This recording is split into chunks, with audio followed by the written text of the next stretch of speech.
Bienvenue sur le podcast du Cluster maritime français dédié à la croissance bleue. Retrouvez à chaque épisode un nouvel invité autour d'une thématique maritime. Aujourd'hui, nous allons parler de la connaissance des zones sous-marines très profondes avec Jean-Marc Sornin, président de la société Abyssa. Monsieur Sornin, bonjour. Abyssa a pour mission d'explorer les grands fonds océaniques jusqu'à 6000 mètres de profondeur en utilisant des véhicules autonomes sous-marins. Ceci afin de réaliser des cartographies de haute résolution de ces fonds marins. Abyssa est une entreprise toute jeune, créée en 2019. Pouvez-vous donc, pour commencer, nous expliquer les raisons de sa création? On entend souvent dire qu'on connaît mieux la surface de la Lune que le fond des océans. D'une certaine manière, c'est vrai. En fait, 70% de la Terre sont couverts par les océans, dont moins de 10% ont été explorés jusqu'à maintenant. On ne peut pas rester dans l'ignorance de ces étendues colossales qui prennent une part très importante dans le fonctionnement global de la planète.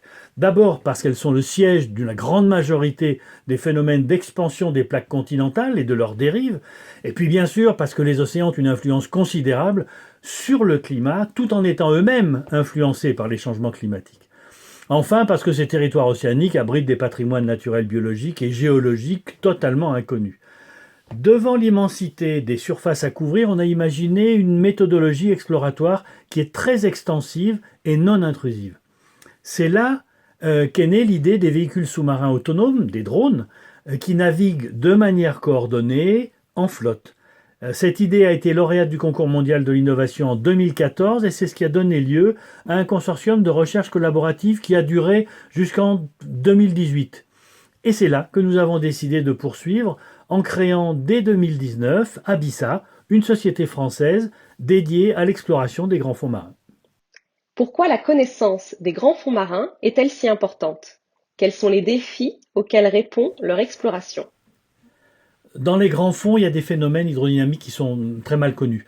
Ce sont des courants, parfois qui peuvent être très puissants, qui doivent être liés aux échanges thermiques des différentes couches d'eau, mais aussi au relief sous-marin, avec des canyons, des monts sous-marins.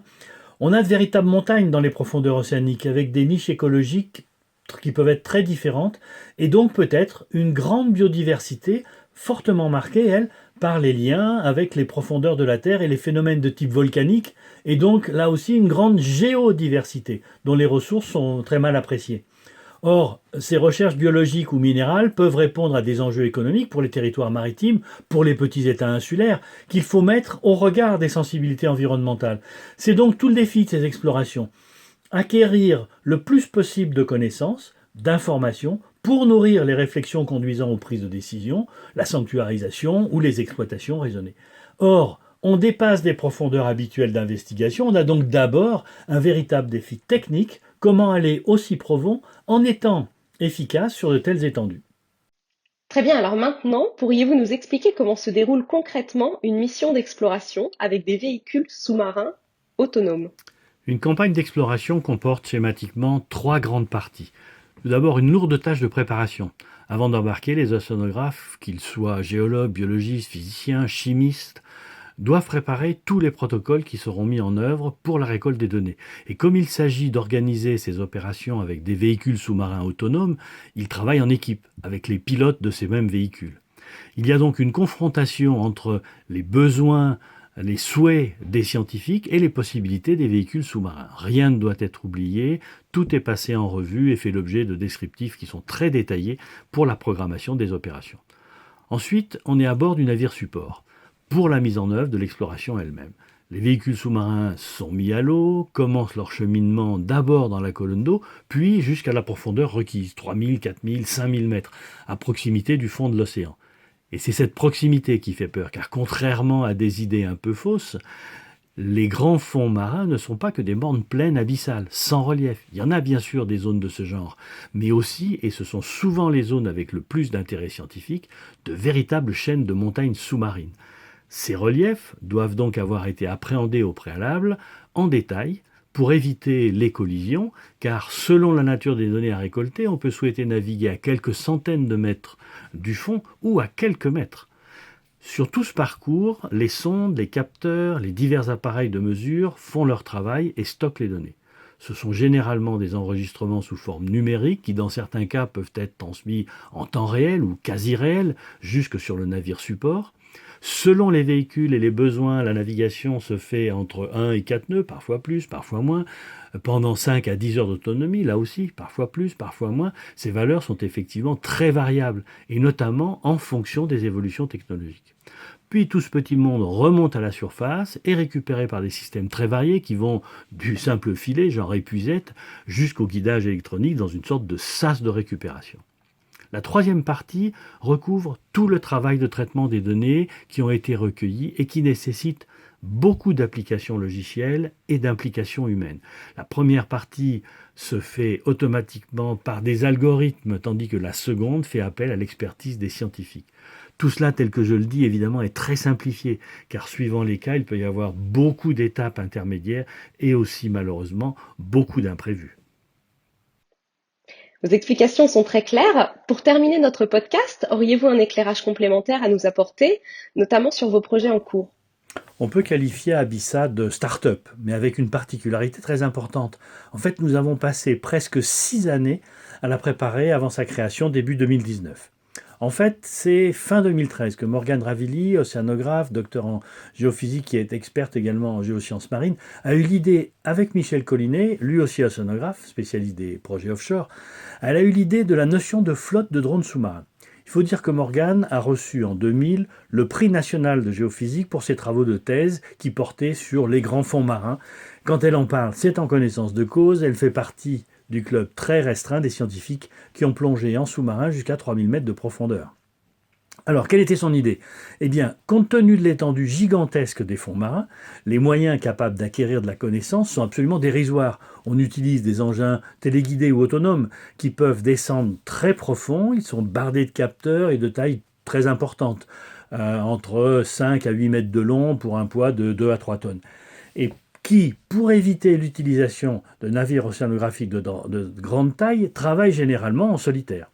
C'est un peu comme si, en plein désert et de nuit, on avançait en observant avec une seule petite lampe de poche. Or, la méconnaissance de ces immenses étendues sous-marines profondes nécessite qu'on les éclaire de manière large, avec de nombreux faisceaux pour être efficaces.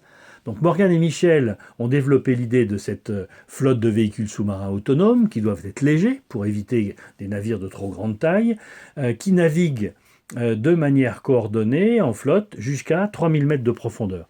C'est ce projet qui a d'ailleurs été lauréat en 2014 et 2015 au concours mondial de l'innovation, car ce concept innovant et inventif n'avait jamais été mis en œuvre à très grande profondeur. On a d'ailleurs pu déposer 3 brevets qui sont en cours d'instruction. Comment s'est fait la création de l'entreprise? À l'issue de 4 ans de travaux de développement et d'innovation avec un consortium collaboratif, nous avons décidé début 2019 de fonder l'entreprise Abyssa avec pour objectif l'exploration des grands fonds marins. Nous sommes 4 directeurs associés fondateurs opérationnels, Morgane Ravilli et Michel Collinet, bien sûr, en tant qu'initiatrice et initiateur, Jean-Damien Bergeron, biologiste spécialiste des environnements marins, et moi-même, tous les 4 océanographes, avec chacun plus de 20 ans d'expérience. Et nous sommes appuyés aujourd'hui par 6 associés investisseurs, mais aussi par la région Nouvelle-Aquitaine, BPI France, qui soutiennent fortement une partie de la R&D en cours. Nous avons même été lauréats de l'atelier de l'innovation qui est parrainé par la communauté du Pays Basque.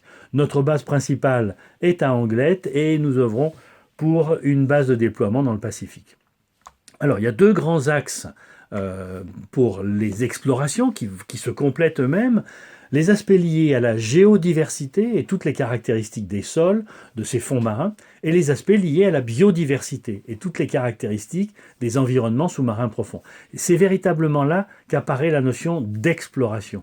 En effet, si les caractéristiques précises de certains sites sous-marins profonds sont bien connues et suivies dans le cadre de travaux de recherche académique, par l'IFREMER par exemple, par des universitaires, des instituts, ces sites représentent de très petites surfaces en fait, devant l'immensité de zones totalement inconnues.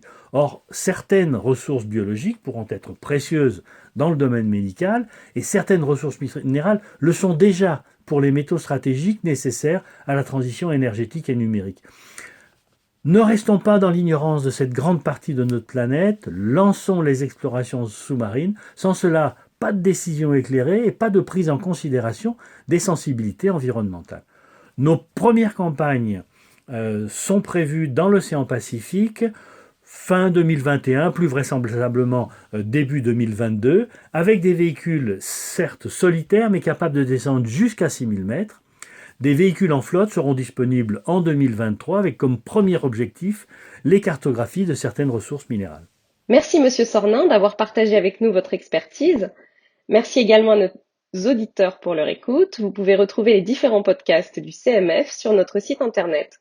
À très bientôt!